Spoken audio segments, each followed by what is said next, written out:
Now is Republican Congressman Ken Buck of Colorado. He's a member of the conservative House Freedom Caucus and a part of a growing number of lawmakers in support of Santos being expelled following the release of this report. Congressman, thanks for being with us. What specifically in the Ethics Committee report led you to conclude that Santos should be expelled? Well, Anderson, I didn't vote for his expulsion the first time that we had a vote. I changed my opinion after this. He didn't receive due process the first time. He hadn't been convicted of a crime. The Ethics Committee hadn't investigated. Now they have investigated. They've drawn some very troubling conclusions, and they didn't even look at the most serious allegations because they didn't want to interfere with the criminal cases. But when the Ethics Committee says that George Santos, has brought Congress and his reputation into disrepute, I think that's fairly significant. It's hard to bring an institution that only has an 11% approval rating into disrepute, but evidently George Santos can do that. Speaker Johnson called it troubling, but stopped short of calling for Santos' expulsion or resignation, as Manu said. Do you think a motion to expel would succeed if and when it's put to a vote? I think it will get more and more momentum as individuals are home for the Thanksgiving break. I think when we come back, you'll see that motion to expel. I think you will see more and more members voting for that, and it'll be maybe a close vote.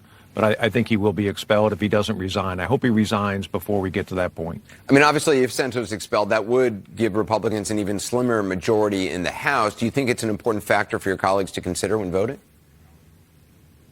I don't. I think his conduct is the most important factor. We actually get a member retired from Utah. We'll get that seat back, and before this expulsion will take place. So it'll happen right around the same time, and we'll have the same number of Republicans in the House after the expulsion. You're a former high-ranking federal prosecutor. Do you think the criminal case against Santos is strong? You know, I haven't seen the evidence in that case. I've seen the allegations. The allegations are certainly very serious allegations, allegations that would warrant a prison term if he's convicted of those allegations. He says he's no longer running for re-election in order to protect his family from unwanted media attention. Do you think it's an attempt to stave off an expulsion? I don't think it will work. It may be an attempt. I don't think it will work. I think Congress at some point, you know, we've had a number of ugly incidents just this past week. We've certainly had a lot of name calling before that. I think tensions are high right now. I think that George Santos has shown that he doesn't have the character to serve in Congress, and I think that he is likely to be expelled. I think that it's going to happen in the next couple of weeks. You talked about ugly incidents. I mean, there was this alleged physical altercation between Congressman McCarthy and Burchett the other day. He said McCarthy elbowed him in the back. Senator Mark Wayne Mullen almost got into a fist fight with a witness during a hearing.